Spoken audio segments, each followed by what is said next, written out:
this? Your Tesla finished charging hours ago. The pack is just sitting here at maximum voltage. That feels responsible, but it quietly stresses every cell in the battery. Leave it like this every night, and you slowly chip away at a battery pack that costs up to $15,000 to replace. For practical insights that help you understand your Tesla, stay with us. The charging habit most owners think is responsible. Lower your daily charge limit.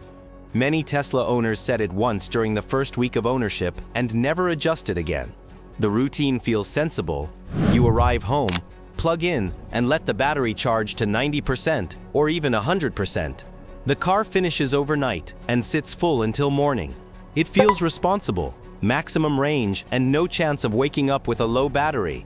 But the battery inside your Tesla doesn't respond to percentages, it responds to voltage.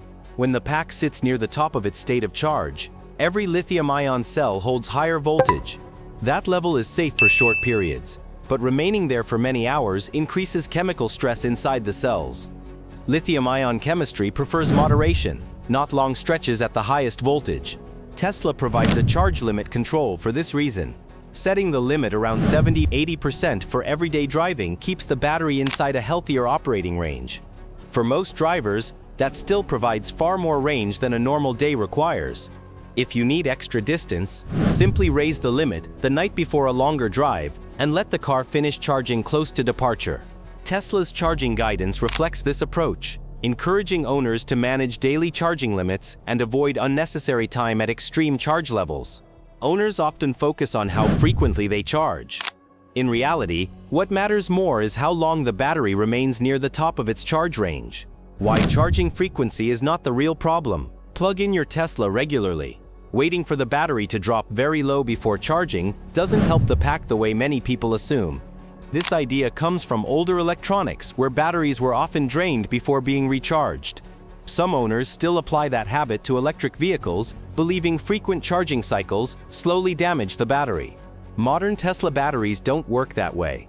The battery pack is managed by a battery management system, or BMS. It continuously monitors cell voltage, temperature, and energy flow across the pack. Tesla vehicles also use an active thermal management system with liquid cooling to keep the battery within a stable temperature range. Because of these systems, normal charging cycles are not the main source of battery stress. Allowing the battery to drop very low on a regular basis can actually create its own strain. At low state of charge, internal resistance increases, and the vehicle may limit performance to protect the pack. When the battery repeatedly sits in that lower range, the system has to work harder to maintain stability. That's why Tesla encourages regular charging.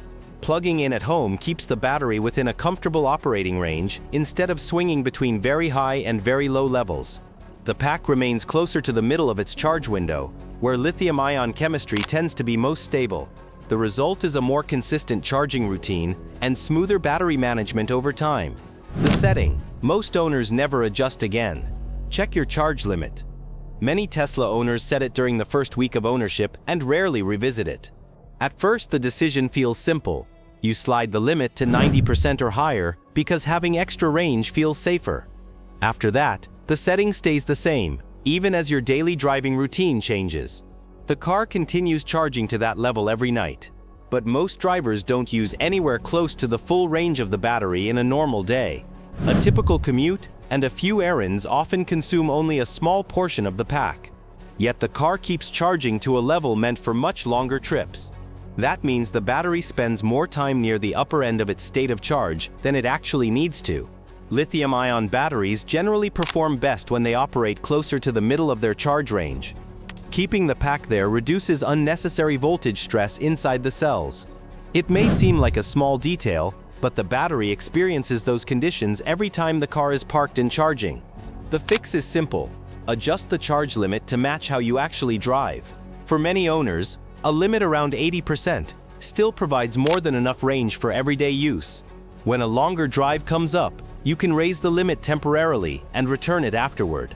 Over time, this habit helps the battery spend more time in a balanced operating window. When charging to 100% actually makes sense. Charge to 100% when you actually need the range. The mistake isn't reaching a full charge. The mistake is keeping the battery there every day.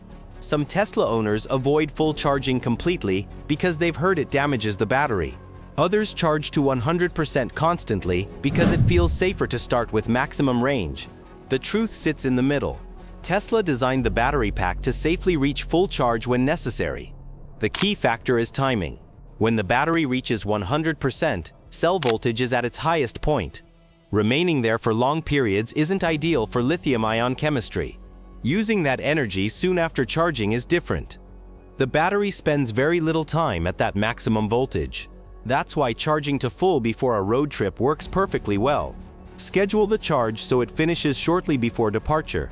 Then begin driving soon after the battery reaches 100%. Research on EV battery performance shows that most electric vehicle batteries degrade slowly when operated within normal charging habits. A large fleet analysis covering more than 10,000 vehicles found average degradation around 2.3% per year. Occasional full charges are part of normal battery use. The important habit is avoiding unnecessary time at the very top of the charge range during everyday driving. The simple charging routine Tesla was designed for plug in when you get home. Tesla designed the car to work best with a simple, consistent charging routine. Many new owners treat charging like fueling a gas car. They wait until the battery drops low, then recharge it back to the top. That habit made sense for older driving patterns, but electric vehicles operate differently. Your Tesla works better when the battery stays within a comfortable middle range most of the time. Instead of waiting for the pack to run low, plug in at home and let the car maintain the charge level you've set. A daily limit around 70 or 80% works well for most drivers. It provides plenty of range for commuting, errands, and unexpected trips without pushing the battery to its highest voltage every night. The system inside the car quietly manages the rest. The battery management system monitors temperature, voltage, and energy flow across thousands of cells in the pack. When the car is plugged in regularly, that system can keep everything balanced more easily. Charging becomes predictable. The car starts each day with a known amount of energy, and you spend less time thinking about where the next charge will come from. When a longer drive appears, simply raise the charge limit the night before and allow the battery to fill closer to departure time. After the trip, return the limit to your normal daily level. Over the years, that simple routine keeps the battery operating in a more stable range. The pack experiences fewer extremes, and the car continues delivering the quiet consistency Tesla owners expect. Bottom line, the charging principle most Tesla owners learn over time. Charge your Tesla with intention. The battery doesn't need extremes to perform well. Most long-term owners eventually realize something simple. The car rewards consistency. Moderate charge levels, regular plug-in habits, and occasional full charges when the situation actually requires it. Lithium-ion batteries prefer balance. Keeping the pack within a comfortable operating range, most of the time, allows the battery management system to do its job more smoothly. Temperature control stays stable. Cell voltages remain predictable. The car behaves the same way day after day. Nothing about this routine is complicated. Plug in when you're home. Use a sensible daily charge limit. Raise the limit only when you truly need the extra range. These small habits rarely feel important in the moment. The car will drive perfectly either way. But over years of ownership, charging behavior quietly shapes how the battery ages and how consistently the vehicle performs. Mastering a Tesla isn't about doing complicated things. It's about understanding how the system prefers to operate. Follow that logic, and the car simply works the way it was designed to. For more clear, practical Tesla ownership insights, stick around.